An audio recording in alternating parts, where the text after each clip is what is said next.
Bonjour et bienvenue dans Very Hard. Vous connaissez sans doute la Game Boy et sa fameuse rivale, la Game Gear. Cela tombe bien, car ce n'est précisément pas de ça dont je vais vous parler. Non, aujourd'hui, nous allons nous intéresser à la première console portable couleur de l'histoire du jeu vidéo, la Lynx d'Atari.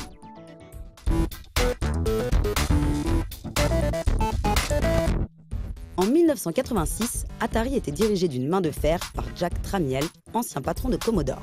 Et ce, suite à son rachat de la compagnie à Warner Communications en conséquence du crash de 1983.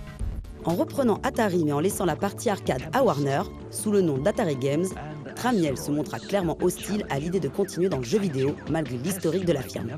En effet, son idée était plutôt de se servir des infrastructures d'Atari pour lancer au plus vite une génération de micro-ordinateurs 16 bits à prix abordable. Ce projet, appelé Rock Bottom Price, allait donner naissance 6 mois plus tard à l'Atari ST. Ce micro fut bien accueilli par le public, particulièrement par les Européens. Mais l'arrivée de Nintendo, qui ressuscita en fin de l'année 1985 le marché des consoles en Amérique du Nord, allait persuader Atari de ressortir un vieux projet. En l'occurrence, une console qui dormait dans les labos depuis 1984, l'Atari 7800. Malheureusement, de par son catalogue de jeux et son retard technique, celle-ci n'arriva que 3e derrière la NES et la Master System de Sega.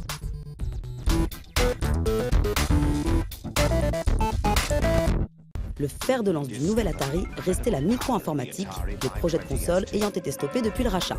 Mais les fans de l'ancien Atari étaient toujours présents et réclamaient ouvertement un engagement plus massif dans la production de jeux vidéo. Une requête qui n'intéressait pas du tout Jack Tramiel.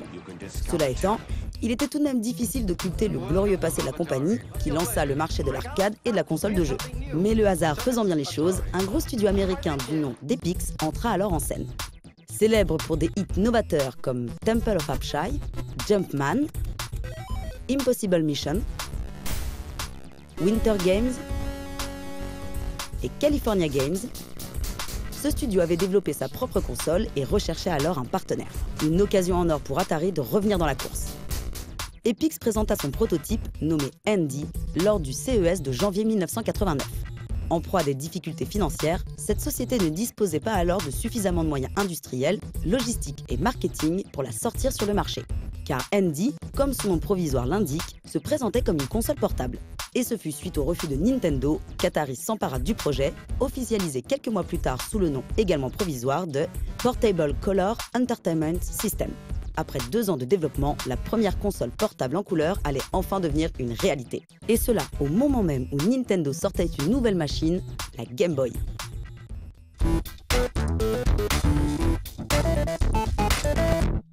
Le développement du hardware par Epix avait débuté en 1987. Il fut le fruit du travail d'ingénieurs ayant conçu l'Amiga, mais remercié par Commodore suite à des désaccords sur l'avenir de celui-ci. Dave Needle, Robert J. Michael et David Morse formèrent ainsi ce trio que l'on allait retrouver également quelques années plus tard à la tête du projet 3DO. Leur but était de concentrer le maximum de possibilités et de puissance en un minimum de puces afin de réduire les coûts de production. Mais malgré les légendes urbaines, cette portable n'en possédait pas pour autant de CPU 16 bits. Son microprocesseur central 8 bits, à environ 4 MHz, était en fait une version améliorée et plus rapide du 6502 de MOS Technology, qui équipa bien des machines de l'Apple II à la Famicom.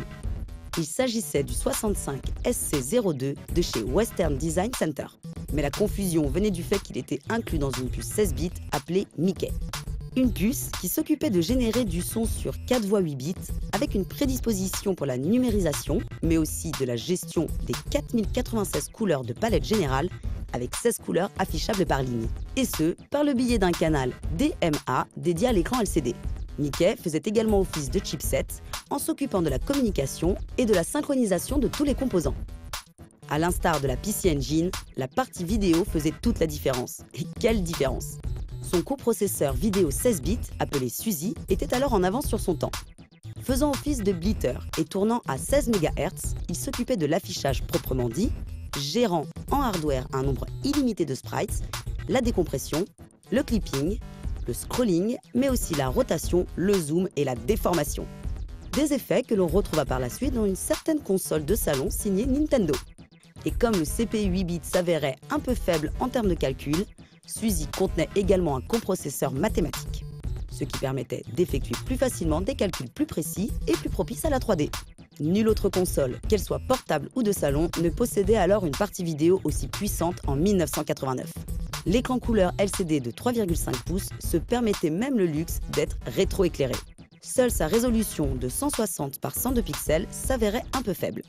Le tout était livré avec 64 kilo-octets de mémoire vive et un connecteur du nom de Comlinks permettant de connecter jusqu'à 18 consoles.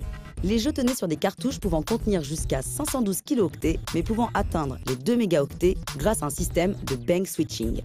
Il est enfin noté que celle qu'on allait baptiser Lynx était tout autant utilisable par les droitiers que par les gauchers. Car ses concepteurs avaient pensé à une option permettant d'inverser les commandes.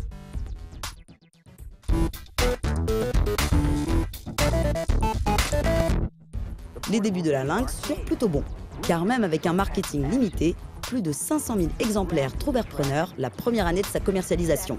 Son prix, de 179,99 $, s'avérait tout à fait honnête. Le package de luxe à 199 $ incluait lui California Games et une pochette de rangement. Mais malgré cela, le principal reproche des joueurs concernait la taille de la console, beaucoup trop grande. Ce qui amena en 1991 une seconde version plus petite avec un son stéréo et un prix de 99 $. Elle était également plus économe en énergie et permettait de désactiver le rétroéclairage. Car celui-ci s'avérait particulièrement consommateur, les 6 piles AA pouvant normalement permettre plus de 5 heures de jeu au lieu de 4 originellement.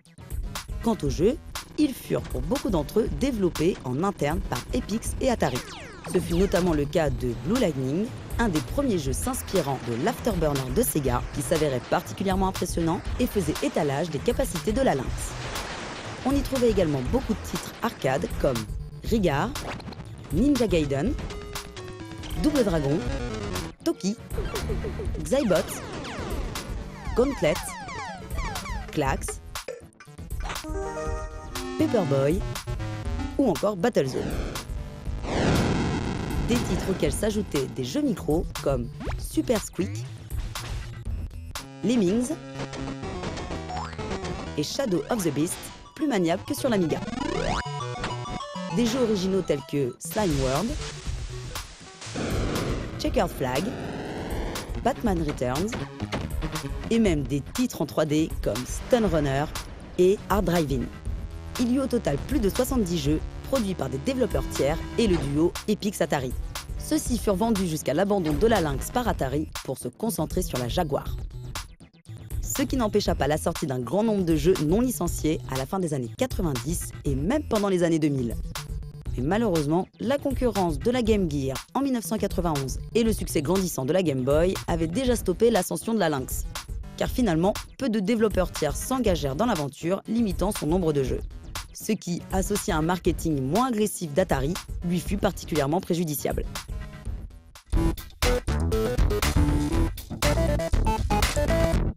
La Lynx restera la première console portable couleur de l'histoire. Avec plus d'1,5 million d'unités vendues, elle s'avéra même plutôt rentable pour Atari. Mais malgré ses évidentes qualités techniques et avant-gardistes, elle subit, à l'instar de la Game Gear, le succès de la Game Boy. Car grâce à son autonomie et surtout sa ludothèque bien plus fournie en hits, celle-ci écrasa toute concurrence. Et ce n'est que récemment qu'une autre compagnie, du nom de Sony, osa se frotter à Nintendo sur le marché des consoles portables. Mais ça, c'est une autre histoire.